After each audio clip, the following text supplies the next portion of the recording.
So, Amazon started as a very small company. It was me and a few other people. I was driving all the packages to the post office myself in my 1987 Chevy Blazer. And when I raised money for Amazon, I had to raise $1 million, which I raised from 22 different investors, $50,000 each. They got 20% of the company for the $1 million. It was 40 people told me no, so I had to take 60 meetings to get 20 yeses. The first question was always, what's the internet? And I had to walk through that. And this was 1994, early 95.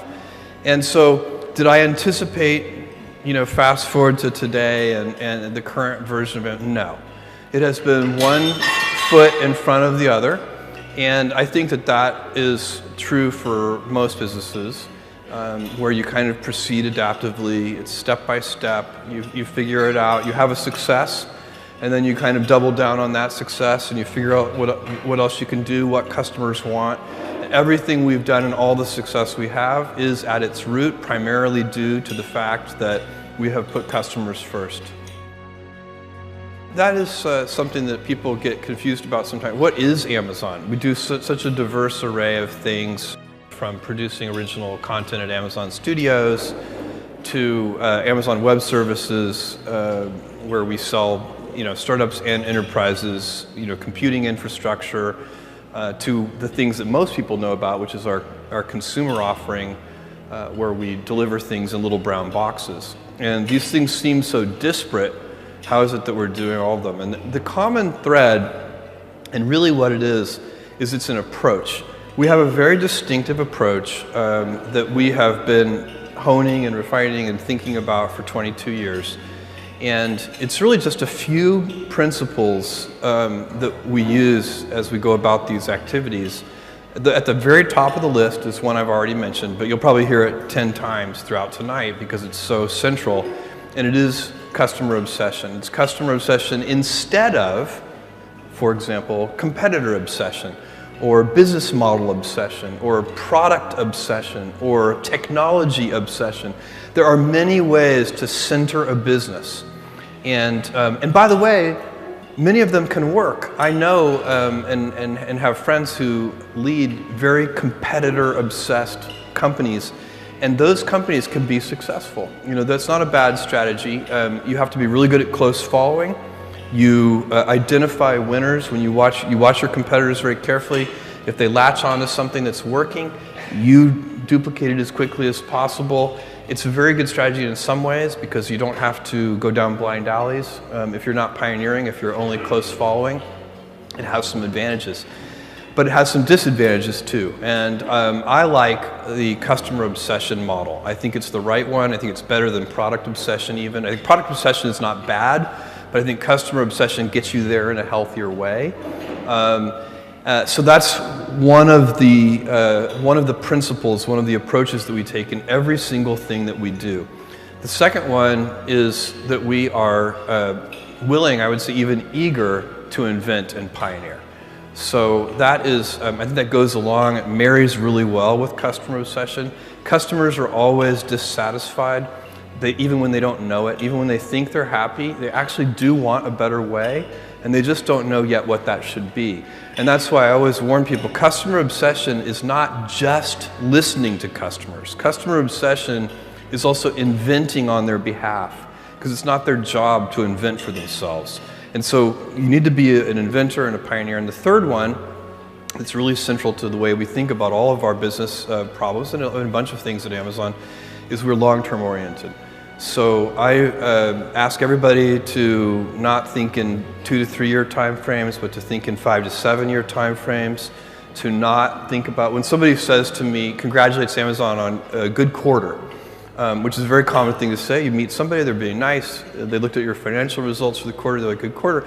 I say thank you. But what I'm thinking to myself is, that quarter, those quarterly results were actually pretty much fully baked about 3 years ago.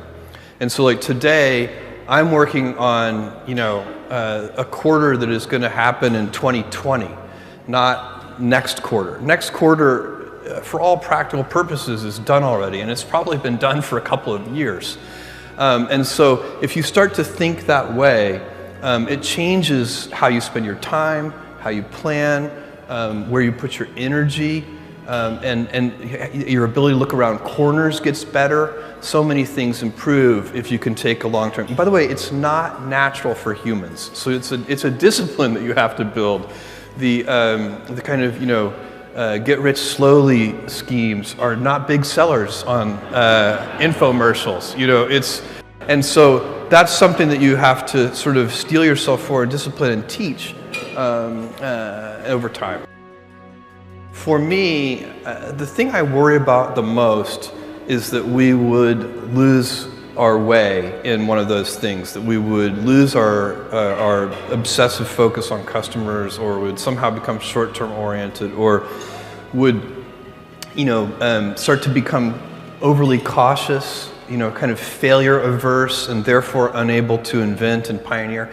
You cannot invent and pioneer if you cannot accept failure.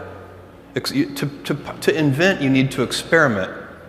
And if you know in advance that it's going to work, it is not an experiment.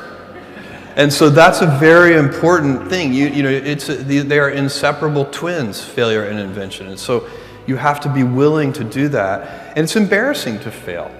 It's always embarrassing to fail. But you have to say, no, that's not how this works. If I said to you, you have a 10% chance with a particular decision, a 10% chance of a 100x return, you should take that bet every time. But you're still going to be wrong 9 out of 10 times. And it's going to feel bad 9 out of 10 times.